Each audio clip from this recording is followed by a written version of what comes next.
वक्रतुंड महाकाय सूर्यकोटी समप्रभ निर्विघ्नं कुरु मे देव सर्वकार्येषु सर्वदा गणनाथ सरस्वती रवि शुक्र बृहस्पती पंचेतानि स्मरेन् नित्यं महापातकनाशनम. नमस्कार मंडळी, येणाऱ्या नवीन वर्षाकरता तुम्हाला सगळ्यांना शुभकामना. येणारं पराभव नाम संवत्सर हे संवत्सर तुम्हाला आनंददायक, आरोग्यसंपन्नता देणारं आणि स्वतंत्रता देणारं जावो अशा शुभेच्छा देतो आणि संवत्सर फल सांगायला सुरुवात करतो. श्री गणेशाय नमः. सगळ्यांना मराठीत समजेल म्हणून मराठीतलं संवत्सर फल मी वाचणार आहे, ते तुम्ही सगळ्यांनी ऐकावं अशी विनंती करतो आणि व्हिडिओला सुरुवात करतो. श्री गणेशाय नमः. श्री सरस्वते नमः. अथ संवत्सरफलं सजयति सिंदूरवदनो देवो यत्पादपङ्कजस्मरणं वासर्वणिरीमतवसां राशीन्नाशयति विघ्नानां. प्रारंभी श्री गणपती गजाननाचे स्मरण केले असता सूर्योदय होताच जसा तिमिर समूहांचा नाश होतो त्याप्रमाणे सर्व विघ्नांचा नाश होतो. तो सिंदूरवदन देव उत्कर्ष पावत आहे. सर्व कार्याची सिद्धी होण्याकरता श्री गणपती, ब्रह्मा, विष्णू आणि महेश यांना नमस्कार करून संवत्सर फल सांगतो. नूतन संवत्सर सुरू होते त्या दिवशी घरोघर ध्वजा व तोरणे उभारावीत. मंगलस्नान, अभ्यंगस्नान करून ब्राह्मणांसह देवांची व गुरुची पूजा करावी. स्त्रिया व मुले ह्यांना वस्त्रालंकाराने भूषित करून उत्साह करावा. ज्योतिषाचा यथाशक्ती यथायोग्य सत्कार करून त्यांच्याकडून वर्षफल श्रवण करावे, म्हणजे हे वर्ष लाभप्रद होते अशी श्रद्धा आहे. प्रथम मंगलस्नान करून अमृतापासून उत्पन्न झालेल्या कडुनिंबाच्या कोवळ्या पानांचे चूर्ण करून पुढे सांगितल्याप्रमाणे भक्षण करावे, म्हणजे सर्व व्याधींचा नाश होऊन सुख, विद्या, आयुष्य प्राप्त होईल आणि लक्ष्मी आणि संपत्ती देखील प्राप्त होईल. मिरे, हिंग, मीठ, ओवा आणि साखर यांच्यासह पुष्पांसहित कडुनिंबाच्या कोवळ्या पानांचे चूर्ण चिंचेमध्ये कालवून रोगशांती होण्याकरता भक्षण करावे. पंचांगस्थ गणपतीचे ब्राह्मण व ज्योतिषी यांचे पूजन करून वाचकांना यथाशक्ती दानादिकांनी संतोष होऊन मिष्ठान्न भोजन घालावे. नाना प्रकारची गीते, वाद्ये व पुण्यपुरुषांच्या कथा ऐकून आजचा दिवस व्यतीत करावा, म्हणजे संपूर्ण वर्ष सुखाने जाते. राजाचे फल श्रवण केले असता वैभव अचल होते. प्रधानाचे फल श्रवण केले असता कुशलता प्राप्त होते. अन्नधान्येशाचे फल श्रवण केले असता लक्ष्मी स्थिर होते. मेधाधिपतीचे फल श्रवण केले असता वाणी सुरस होते. रसाधिपतीचे फल श्रवण केले असता धार्मिक बुद्धी स्थिर होते आणि पश्चात धान्याधिपतीचे फल श्रवण केले असता दीर्घायुष्य प्राप्त होते. प्रतिवर्षी वसंत ऋतूत पुण्यकारक अशा चैत्र महिन्यात नवीन वर्षफल श्रवण केले असता पातकांच्या ओघांचा नाश होऊन आयुष्य, यश, लक्ष्मी यांची वृद्धी होते. ब्रह्मा, विष्णू, महेश, रवी, चंद्र, मंगळ, बुध, गुरु, शुक्र, शनी, राहू आणि केतू हे सर्व शत्रूंचा नाश करत वर्ष प्रतिपदेच्या दिवशी जे भक्तिपूर्वक संवत्सर फल श्रवण करतात ते रोग, दुःख व दारिद्र्य रहित होऊन आनंदाने व धनधान्याने युक्त होतात. सूर्य तुमच्या आरोग्याची वाढ करो. चंद्र यशाची, मंगळ ऐश्वर्याची, बुध बुद्धीची, गुरु हा गौरवाची, शुक्र हा कोमल वाणीची वाढ करो. शनी आनंद व राहू बाहुबल देवो आणि केतू तुमच्या कुलाची उन्नती करो. तिथीच्या श्रवणाने वैभव स्थिर होते. वाराच्या श्रवणाने दीर्घायुष्य प्राप्त होते. नक्षत्राच्या श्रवणाने केलेल्या पापांचा नाश होतो. योगाच्या श्रवणाने वियोग नाश होतो आणि कर्णाच्या श्रवणाने सर्व इच्छा पूर्ण होतात. ज्योतिषाकडून नित्य पंचांग श्रवण केले असता अनेक सिद्धी प्राप्त होतात. श्री सूर्य सिद्धांत मताने जगाच्या उत्पत्तीपासून संरक्षण व लय यांना कारणीभूत अशा श्री महाविष्णूच्या नाभिकमलापासून उत्पन्न झालेल्या ब्रह्मदेवाचे आयुष्य 100 वर्षे आहे. त्यापैकी 50 वर्ष होऊन गेली असून सांप्रत 51व्या वर्षाच्या पहिल्या महिन्याच्या पहिल्या पक्षाच्या पहिल्या दिवसाच्या घटिका 13 आणि पळे 42 आणि 3 अक्षरे होऊन गेलेली आहेत.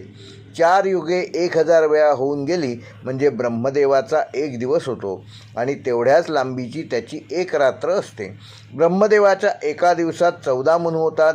त्यांची नावं स्वयंभुव, स्वारोचिष, उत्तम, तामस, रैवत, क्षुष, वैवस्वत, सावर्णी, दक्ष सावर्णी, ब्रह्म सावर्णी, धर्म सावर्णी, रुद्र सावर्णी, देव सावर्णी, इंद्र सावर्णी अशी त्यांची नावे आहेत. त्या एक एक म्हणून 71 महायुग होतात. एका महायुगाची वर्षे 43,20,000 आहेत. याप्रमाणे चाक्षुषपर्यंत होऊन गेले असून चालू असलेले वैवस्वत मन्वंतर हे 7वे मन्वंतर आहे. वैवस्वत मन्वंतरातील 27 महायुगे जाऊन 28वे महायुग चालू आहे. कृतयुगाची वर्षे 17,28,000, त्रेतायुगाची वर्षे 12,96,000, द्वापारयुगाची वर्षे 8,64,000 आणि सांप्रत चालू असलेल्या कलियुगाची वर्षे 4,32,000 होत. कलियुगामध्ये 6 शककर्ते राजे. प्रथम इंद्रप्रस्थामध्ये युधिष्ठिर धर्मराज होऊन गेला, त्याचा शक 3,044 वर्ष. दुसरा उज्जयिनीमध्ये विक्रमादित्य झाला, त्याचा शक 135 वर्ष. तिसरा पैठण येथे शालिवाहन, त्याचा शक 18,000 वर्ष. चौथा वैतरणी नदीचे काठी विजयाभिनंदन होणार आहे, त्याचा शक 10,000 वर्ष. पाचवा गौड देशात धारातीर्थी नागार्जुन होईल, त्याचा शक 4,00,000 वर्ष. आणि सहावा कोल्हापूर प्रांतात कल्की होईल, त्याचा शक 821 वर्ष. कलियुगाच्या एकंदर वर्षातून 5,127 वर्ष मागे पडली असून 4,26,873 वर्ष शिल्लक आहेत. या पराभव नाम संवत्सरामध्ये पाण्याचा तुटवडा भासेल, मात्र खरीपातील पिके चांगली होतील. साथीचे रोग वाढतील, तसेच लोकांमधील भांडणे वाढतील. सौराष्ट्र म्हणजे काठेवाड, पंजाब, उत्तर प्रदेशाचा ईशान्य भाग हा राजाचे फल म्हणजे वराड, विदर्भ, दिल्लीच्या पूर्वेकडील प्रदेश आणि पाटणा इत्यादी ठिकाणी राजाधिकांची फलं प्राप्त होतील. प्रधानाचे फल बंगाल प्रांतामध्ये प्राप्त होईल. मेधाधिपतीचे फल बिहार व जबलपूरचे बाजूस, तसेच गंगेच्या दक्षिणेस व गंगा आणि शोण यांच्या संगमाच्या पूर्वेस प्राप्त होईल. धान्यस्वामीचे फल गुजरातमध्ये प्राप्त होईल. आर्द्रा नक्षत्राचे प्रवेशाचे फल विंध्य पर्वताच्या दक्षिण भागी प्राप्त होईल. रसाधिपतीचे फल कोकण, मध्य प्रदेश आणि राजस्थान ह्यामधील भूभागामध्ये प्राप्त होईल. अर्धेशाचे फळ आंध्र प्रदेशात प्राप्त होईल. सेनेशाचे फळ पंजाब व काश्मीरमध्ये प्राप्त होईल. निरशेषाचे फळ दिल्ली व पंजाबच्या उत्तरेकडील प्रदेशात प्राप्त होईल. फलाधिपतीचे फळ गुजरात व सौराष्ट्रामध्ये प्राप्त होईल. राजा गुरु असल्याने पाऊस चांगला पडेल आणि धान्य, फळ आणि दूध मुबलक मिळेल. यज्ञयागादी कर्मे केली जातील. मंत्री मंगळ आहे म्हणून पावसाचं प्रमाण जरी भरपूर असलं तरी धान्य थोडंसं कमी होऊ शकतं. आग, चोर, रोगराई ह्यापासून लोकांना त्रास होईल. भांडणे वाढतील. मेधाधिप चंद्र असल्याने पाणी भरपूर प्रमाणात मिळेल आणि धनधान्य वाढेल. विद्वानांचा गौरव होईल. खरीपाचा स्वामी गुरु असल्याने पाऊस चांगला पडेल. धान्य व फले विपुल मिळतील. संपत्ती वाढून लोकांना आनंद होईल. रसाचा अधिपती शनी आहे म्हणून पाऊस थोडासा कमी पडेल. लोखंड महाग होईल.